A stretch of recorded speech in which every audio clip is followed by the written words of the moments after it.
जगत की भ्रम रूपता एवं मिथ्यात्व का निरूपण, सदेह और विदेह मुक्ति की समानता तथा शास्त्र नियंत्रित पौरुष की महत्ता का वर्णन। श्री वशिष्ठ जी ने कहा, पूर्व काल में सृष्टि के प्रारंभ के समय भगवान ब्रह्मा ने संसार रूपी भ्रम के निवारण के लिए जिस ज्ञान का उपदेश दिया था उसी का मैं यहाँ वर्णन करता हूँ।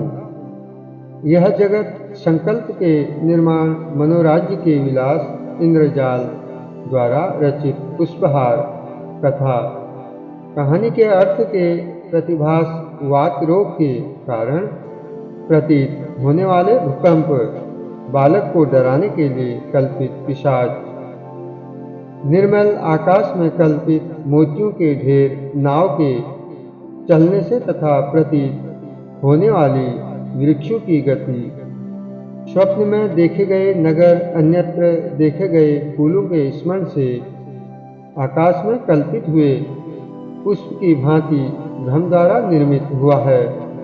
मृत्यु काल में पुरुष स्वयं अपने हृदय में इसका अनुभव करता है। इस प्रकार जगत मिथ्या होने पर भी चिरकाल तक अत्यंत परिचय में आने के कारण घनीभाव को प्राप्त होकर जीव के हृदयाकाश में प्रकाशित हो बढ़ने लगता है।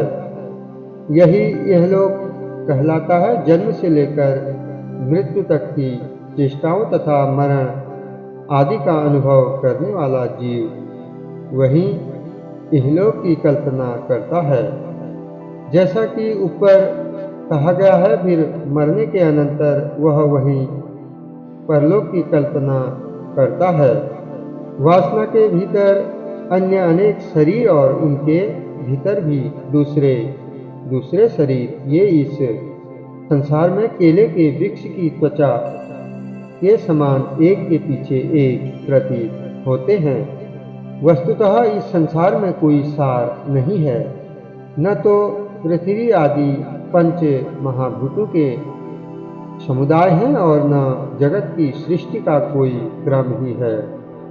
ये सब के सब मिथ्या हैं, तथापि मृत और जीवित जीवों को इनमें संसार का भ्रम होता है।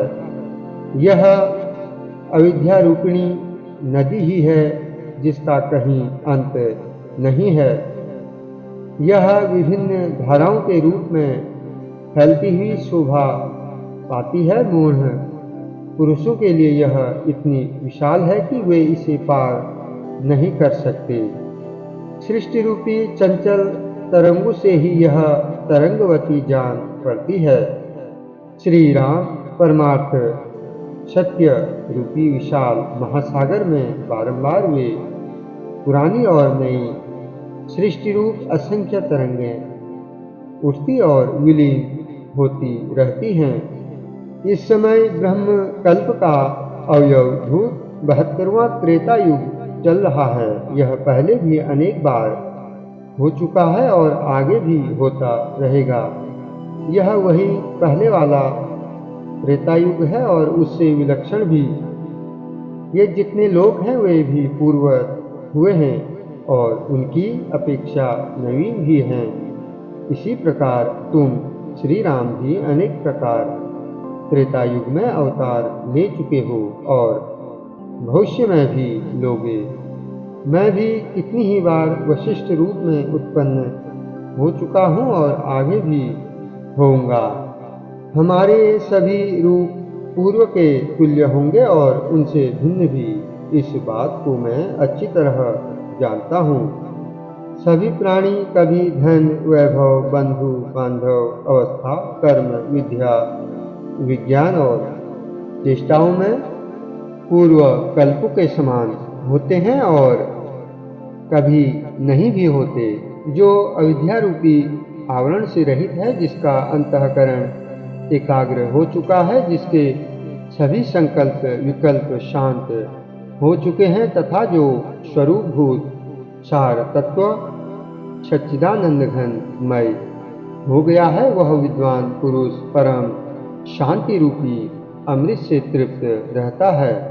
सौम्य श्री राम समुद्र की जलराशि शांत हो या उत्ताल तरंगों से युक्त, दोनों दशाओं में उसकी जल रूपता समान ही है, उसमें किसी प्रकार का अंतर नहीं है।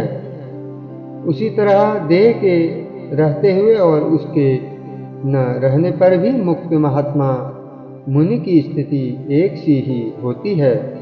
उसमें कोई भेद नहीं होता। देह मुक्ति हो या विदेह मुक्ति, उसका विष्णु से कोई संबंध नहीं है। जिसने सत्य मानकर भोगों का आस्वादन ही नहीं किया, उस पुरुष में भोगों की अनुभूति कहाँ से होगी। जीवन मुक्त और विदेह मुक्त दोनों ही प्रकार के महात्मा बोध स्वरूप हैं। उनमें क्या भेद है? इन दोनों में भेद करने वाला है अज्ञान। उसके नष्ट हो जाने पर जब केवल ज्ञान ही अवशिष्ट रह जाता है, तब उन दोनों में भेद कौन हो सकता है?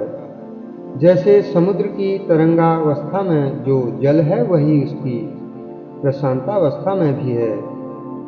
उसमें कोई अंतर नहीं है। सदेह और विदेह मुक्त में थोड़ा सा भी भेद नहीं है। पवन वेगवान हो या वेगहीन, दोनों ही दशाओं में वह वायु ही है। अतः अब मैं जिसका प्रकरण चल रहा है, उस उत्तम ज्ञान का ही उपदेश कर रहा हूँ। तुम उसका निरूपण सुनो। यह ज्ञान कानों का आभूषण है और अज्ञान रूपी अंधकार का नाश करने वाला है। रघुनंदन, इस संसार में सदा अच्छी तरह पुरुषार्थ करने से सबको सब कुछ मिल जाता है। जहाँ कहीं किसी को असफल देखा जाता है, वहाँ उसके सम्यक प्रयत्न का अभाव ही कारण है। साधन के परिपक्व होने पर हृदय में जैसे चंद्रमा से शीतलता युक्त आह्लाद प्राप्त होता है, उसी प्रकार सच्चिदानंद घन परब्रह्म परमात्मा की प्राप्ति रूप अतिशय शीतल आनंद का उदय होता है।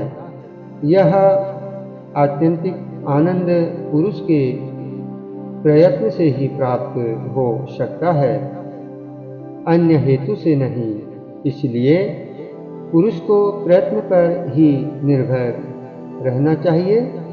शास्त्रज्ञ सत्पुरुषों के बताए हुए मार्ग से चलकर अपने कल्याण के लिए जो मानसिक, वाचिक और कायिक चेष्टा की जाती है, वही पुरुषार्थ है और वही सफल चेष्टा है।